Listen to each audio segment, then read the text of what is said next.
Miss Unsi iyo Deeq Darijo oo arooskooda barankiga feega ah waxaas waxba kama jirto sababta Miss Unsi usmaysan waa idin sheegi doonaa labadan walaalayaal muuqaal waa malab ininkeeda waa muuqaal ku horeysay ay soo geliso TikTok-ga intays is aroosin way ee dadku u soo bandhig sida kuwan hadda rabaan waxay beenta rabaan inay naga gadaan muuqaalkan dhaxal ku jirna waxa waaye yarka ganacsadaha sharmaadka saxadka ah oo mataqaanaa in golden cafe ninka iskala waaye iyo xaaskiisa xabso waxa waaye ayagana intays is aroosin waa muuqaalkaas waxa waaye sawir iska soo qaadeen dadka u soo bandhigeen inay is carafsan is aroosayaan labadooda waxa waaye sawirkaas iyo sawirkaas shan bilood iyo lix bilood kadib is arooseen macnaha arooskooda labadooda dhacay macnaha labada sawir kadib lix bilood kadib uu dhacay sawirada marka fiiriyo marka sharmaarka iyo isku fiirinaya gabaxaaskiisa fiiriyo macnaha jecel body language-ka qofka laga fiiriya waxaa fiirsaa malabo iyo ninkeeda fiiri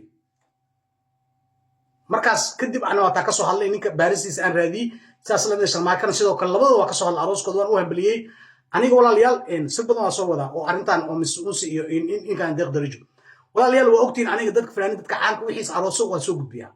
waa ambaliya qofka muwaadinka Soomaaliga ama xaan noqdo fanaan noqdo ama shakhsi caadi noqdo waxa waaye waa maalintiis farxad way aad muhiim u tahay in loo duceeyo laakiin aniga 99% confirm boqolkiiba boqol hataa waa confirm waxa waaye waa fake waxba kama jiro arooska waxba kama jiro Miss Unsi asoo idin sheegi doonaa marka walaalayaal waxa waaye labadan qof u jeediyay intaas isguursanin waaye sawradooda isoo dhigan wajiyadooda fiiriyay body language-kooda intiina ay daawanayo nina waxa tahay jacayl waa soo martay shukaansin waa soo martay qofka body language laga fiiriya sharmaaki iyo xamsa fiiri body language-kooda malab ininkeeda body language-kooda fiirsada si dad badan oo caan ah fanaaniin sida ay Habboon Nuure iyo Marwaan Yare intaysan ismeersanin isguursanin waatay sawir ayagoo soo socdo sawir muuqaal ay soo dhigayeen wajiyada laga fahmayay dad badan isguursado caan wajiyada laga fahmayay labadan qof fiiriyo marka walaalayaal Miss Unsi sawirada oo shalay ma la wareejinay oo dhan fiiriyo macnaha ayda daris la galeen wallahi bila rabbi wallahi telefoonka ku mashquulsantahay hal mar ay kaamirada soo fiirinaysa ta kaamirada soo fiirinaysa ay soo fiirinaysa Miss Unsi magaceeda Allah Saadiyo Maxamed Jaamac Allah magaceeda saxda Saadiyo muuqaalada dhan ay Deeq Darijo la gasho dhan wax la fahmaa inay tahay qof caadi oo nin walaalkooda sawir la gasho kale wallahi bila nabi sheegin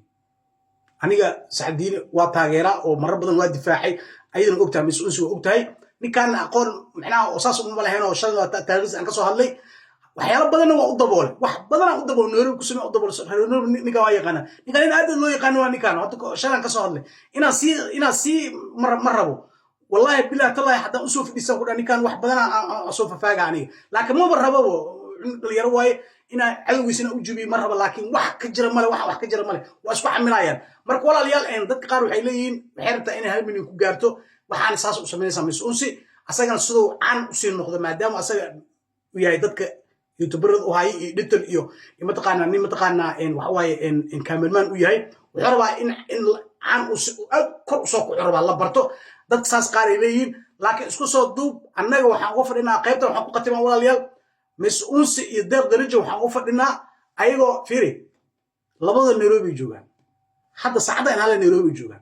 hadday yihiin dad isjecel oo is aroosaayo hadday yihiin aysan waxaan been ahayn maxay labadooda caadi sida dadkan oo kale sawir qurux badan maxay isku sawiri waayeen ama wax video kaliya hal daqiiqo ma yartahay hal daqiiqo la hataa soo dhigay idinkoo soo taagin oo mataqaanaa xitaa isku dhigin aniga isku dhigida ma dhahayno isshumiyada ma dhahayno macnaha qofka body language-ka laga gartaa idinkoo isla taagan saa iskula taagan muuqaal soo duuba annaga kaliya waxaan qiyaasanaa body language-ina qiyaasanaa markaas inaa isjeceshiino arooska inuu run yahay body language-kina laga fahmaa markaas laakiin waxaan wax oo la soo dhoobay inay tahay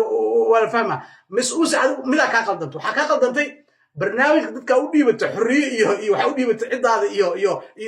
rabno qurux warqad qurux iyo xorriye gabdhal yaro waay waxa ma yaqaanaan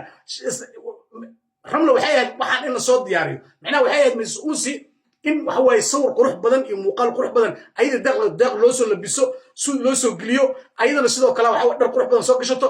telefoon dhan iyo isticmaasho ma in telefoon isku fiirsan ma telefoon in isku fiirsan dhan ma bahan baayada inay asaga fiirso ama inay kaamirada shacabka soo fiiriyaan way labadaba macna ayagoo dhoola cadeynaa macna hintaan indheero qurux badan ka dhigay dadka markaas xogaa shaki waa ka baxa waxay leeyihiin wallahi dadka waa jeceliin ma sha Allah hambali aroos waa la dhila laakiin naagta kaamirada ku mashquulsan naagta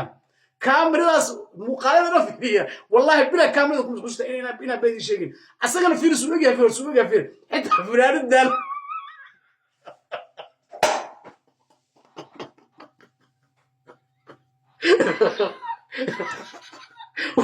واحد كجرا مال أي رمل قروح أي برودوسر كأهد ما واحد سويسن